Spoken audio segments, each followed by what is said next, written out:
Hey guys, I'm Melhorn. Come along with me in this video as I go to see if a bad bite has come to an end, and I'll try to explain to you what led to the bad fishing. Oh, I think I finally got hit on a chicken bait. Amazing, I had been dragging for a long time, well over an hour. Came through an area where I was catching fish the other day, actually in one of my live streams. And just now getting the fish. I ran down that bank through that area and then finally made a turn to come out to the river channel, and I'm right out to the channel edge and I got a little bitty blue on my chicken, little bitty feller. Oh, that'll fin you quicker than anything. Even the little fella's got mud on him. Dadgum. They've probably been laid up and dormant. That one's on chicken. Man, I'm pulling out here just to see if the fish are out here deeper. I'm not marking a pile. This kind of tells me they're either out here in the deeper water or they're gonna be back in the creek. So we'll put them in the water, drag this for a while, and then make some adjustments. Folks, let me explain to you what's going on here, and I'm going to break it down in kind of simple terms, as I know for a lot of people, they may not totally understand how this process works. The Catawba River chain of lakes, just like most chains of lakes, Tennessee River, places like that, are made up of dams that are put in place on the river to create lakes. These dams release water for power generation. They can also release it for flood control. What's happened here is over the past 2 weeks, water has been released continuously.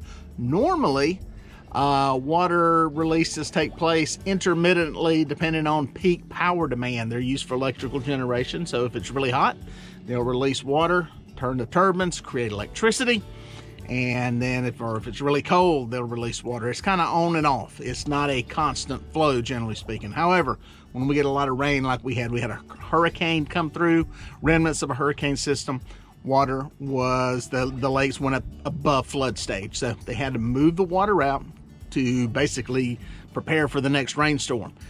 It has taken them literally 2 weeks to get the water through the system. And we're back to a point now where water's not moving. So what I'm hoping is, I tell you all this to tell you that the bite has been very tough pretty much over most of the lake. So I'm hoping now that since they're not pulling water, some of these fish may be moving, may be active, and may be moving from some of these places where they're staged up to get out of the current. So we're gonna drag some baits and see if that theory is working.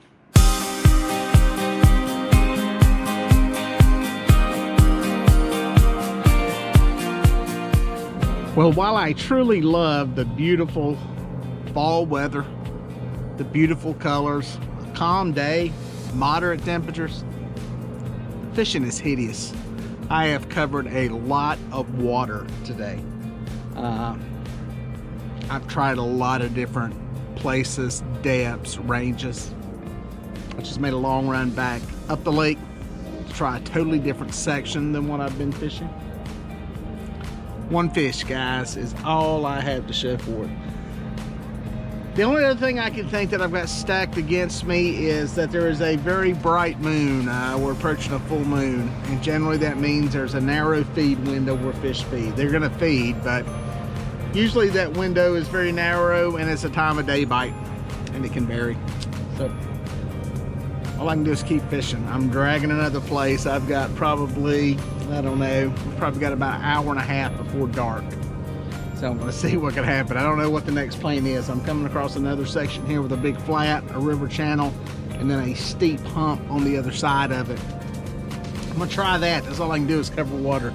I think there's a lot of inactive fish down there. I think there's a lot of fish laid up in the mud. I'm seeing little knots here and there that are not separated from the bottom.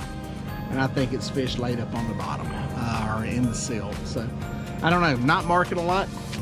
Nothing that drives me totally crazy. The back of the creek had the best sign as far as bait goes, but there were not many arches around it. So I don't know exactly what's happening, but I'm fishing. Just sitting there tying up a rig, and I think we got one going on some chicken. Old Pinky. Where am I? Not into the river channel yet. I was on the flat right next to it. Looks like a decent fish. They parallel this channel now. Man, we have fished for a long time to not get hooked up on a fish. I might try to parallel this channel edge. See if I can stay on some fish. I catch one fish and I'm trying to stay on them. Not exactly like there's a pile of them here to catch, but maybe there's some reason to the rhyme or something like that. I don't know what I just said. Good fish. I'm gonna nurse this one. Why? Because I just want to get one to the boat. It actually feels like a blue. Not to mention I got boats everywhere. Very busy today. It's a warm Saturday. It's a good fish. That's a good fish.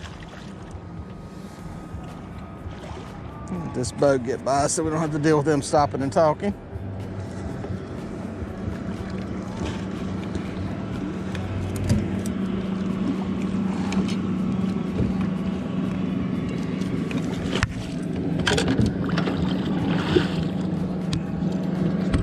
Got it.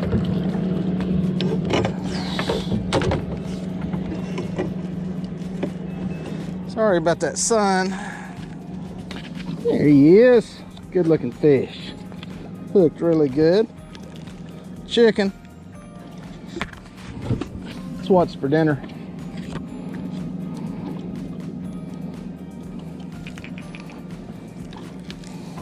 Come on, sucker. There we go. That puppy weighs. Oh yeah. Mid-teens. Pretty fish. Very nice. Man, happy to have one. Happy to have a teenager there at least. Good fish. A little bit of mud, not too much. Been back in the water. Alive. That makes up somewhat for the long dry spell. Not sure what's up with the fish. And maybe they're hitting right here at sunset. I don't know. I'm gonna keep dragging across here. Gonna go through the river channel, back onto a hump, and back over, and may end up over here in a little cove mouth. Just gonna finish it up here before the sun sets, but happy to get that one in the boat. We'll see if we can get one more. Got one on the spinning rod. Just as the speedboat takes off. Where am I at here? Coming up on the edge of the river channel. It's that new PC Fun reel I've been wanting to put to the test. It still isn't a great challenge for it, but it will really fish in. I got 30-pound line on it. I was curious how it would do line capacity wise, especially out here drifting and dragging the way I do. And it's got enough line. I was happy to see that. Channel cat, number 3 on chicken. Boom, out of some deeper water. I hope he goes down. Yep. Get down there and get some pressure on him. But yeah, the reel's working good. 10+1 ball bearings, 5.2 to 1 gear ratio. It's classified as a 5,000 class. It's a very similar in frame size to the 4,000 pin Battle 2 that I got. But yeah, line capacity looks fine. I was a little bit concerned thinking 30 was a little bit too big. It's kind of on the upper end of what it's geared and built for, but it's working. Got a lot of drag. I think it's, I'll have to look to make sure. 25 or 30 pounds of drag on it, which is a good bit. More than I need, more than I'll use. So, might be an affordable reel, and I think it's about 55 or 60 bucks.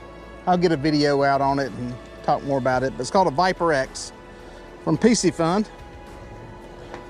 Yeah, check it out. Boom, not exactly what we're looking for, but we'll take it. That's number 3, Channel Cat. Came on that spinning reel, which is good, trying to put it through the paces. And another one on chicken. All three of the fish have come on chicken today. The biggest, the smallest, the most, all of them came on chicken. So, and I got fresh cut bait out there alive in the bait tank back there. So no excuse not to catch them. The bait's as fresh as it gets. For whatever reason, chicken's winning right now. Maybe we'll get another one before the sun goes down. Just had one go. I was over here catching some perch. Looked back and this rod was peeled off in another direction. I think I'm gonna have to catch a perch before I get this one in. Do this. Let me put this in a rod holder. I think I got a perch on this rod. Let me get it out of the way. Maybe two. I do have two. There's onesie. Get that dealt with. This rod out of the way. Boom. Go back to the catfish. That was some masterful angling skill right there, folks. Looks like a decent fish. Running out of daylight. Sun is slowly creeping down. I'm into another line, I can see. Easy. Maybe two. Maybe two lines. Ah, he popped off. God dang, and that right there is the reason why. You get that many lines around the fish, it's a recipe for disaster. There's too many of them right around him. It's just, those other lines will do it. They just add a little bit of tension on where that hook's at, and poof, it's gone. It was a decent fish. Felt like it was in the teens, on perch. But we didn't get to see it. Man, that's a heartbreaker. There's a consolation prize to be had. I think I got another perch.